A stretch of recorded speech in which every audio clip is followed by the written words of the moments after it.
Voici un reportage sur le festival organisé par le Centre pour l'immigration en région.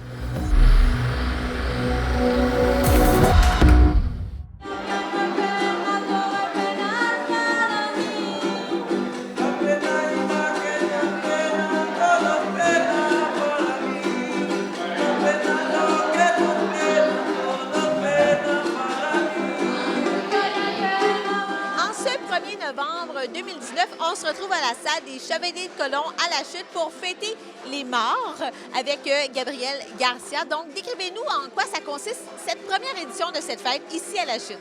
Oui, ben c'est ça. En fait, c'est la première édition comme festival parce qu'on l'avait déjà présenté l'année passée avec la Maison populaire d'Argenteuil, donc plus intime.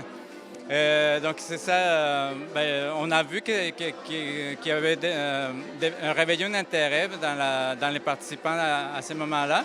Donc on a décidé de faire ça plus grand.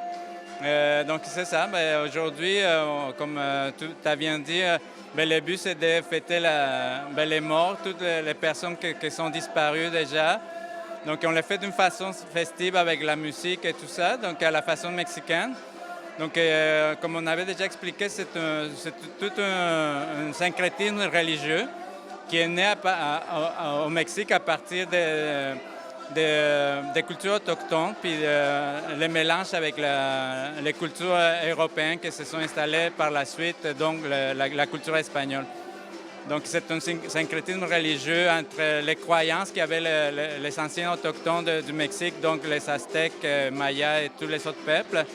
Puis c'est venu comme mélangé ou mixé avec la Toussaint de la religion catholique. Et puis aujourd'hui, il y a plusieurs activités au programme. Quelles sont-elles? Oui, c'est ça. On a commencé avec un partage collectif. Donc, dans la tradition mexicaine, on partage évidemment la nourriture, doit être toujours présent. Donc, on fait un hôtel, comme on a déjà constaté ici, qui est décoré avec des crânes qui ont été faits par des participants du Centre Jeunesse Emploi Argenteuil et par les élèves aussi de l'école alternative à Saint-Julien, donc les projets d'école alternative qui ont participé aussi pour nous aider à décorer les crânes des morts. Puis après, par la suite, on entend présentement les groupes mexicains traditionnels Son Jarocho, Las Monarcas, que c'est une sorte de musique qui est très aussi festive et qui est très liée aussi à la festivité de Journée de mort au Mexique.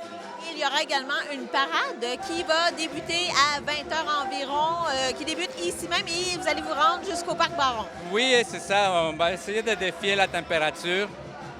Donc, c'est ça. Aujourd'hui, ça avait commencé la température a tout bouleversé. Mais c'est un bon exemple comme quoi on ne peut pas toujours contrôler la vie, la mort, c'est toujours comme ça. La mort, c'est quelque chose qu'on ne peut pas contrôler. Donc, ça nous rappelle la nature et tout ça, qu'il y a des choses qui sortent de notre contrôle parfois.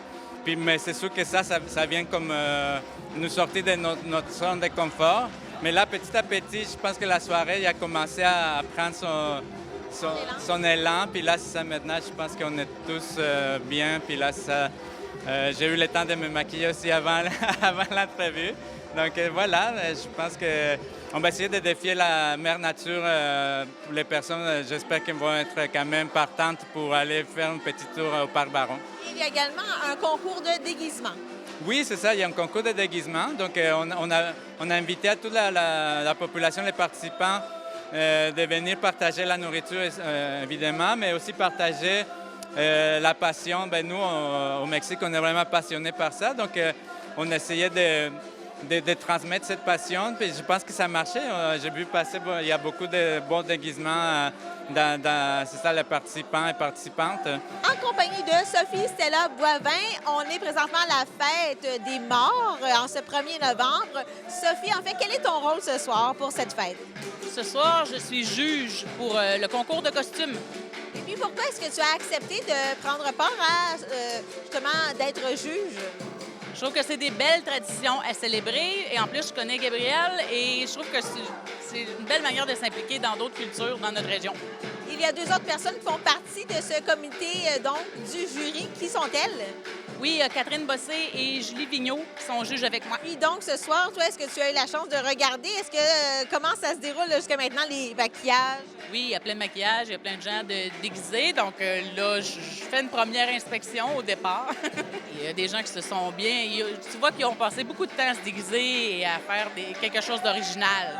Toi, quels seront tes critères? Donc, qu'est-ce que tu vas regarder au niveau du maquillage? Mais moi, je pense que c'est vraiment au niveau, justement, du temps. Tu vois l'implication qu'ils ont mis dans leur visage pour le maquillage et aussi l'originalité du costume, les vêtements, l'originalité du costume. Si on parle aussi un peu plus du Centre pour l'immigration en région, qu'est-ce que c'est pour les gens qui vous connaissent moins? Oui, c'est ça. Ben, en fait, nous sommes une organisation à but non lucratif qui a vu les jours ici dans la région d'Argenteuil. Ça fait 3 ans déjà, on commence notre 3e année. Puis c'est un peu pour l'intérêt d'essayer d'attirer des personnes et familles immigrantes dans la région. Donc, moi, en étant évidemment installé ici dans la région, j'ai commencé à voir qu'il y avait des opportunités d'emploi et tout ça dans la région. Puis on n'avait pas nécessairement beaucoup de populations issues de l'immigration. Donc, je suis allé voir l'MRC d'Argenteuil pour présenter un projet pour savoir si ça pourrait devenir un projet intéressant pour la région, d'attirer des personnes et familles immigrantes. Et voilà, on travaille fort pour essayer d'attirer les personnes et familles immigrantes dans la région. De savoir qu'il y a des personnes de la région qui s'intéressent à découvrir d'autres cultures. Donc pour nous, c'est déjà une réussite.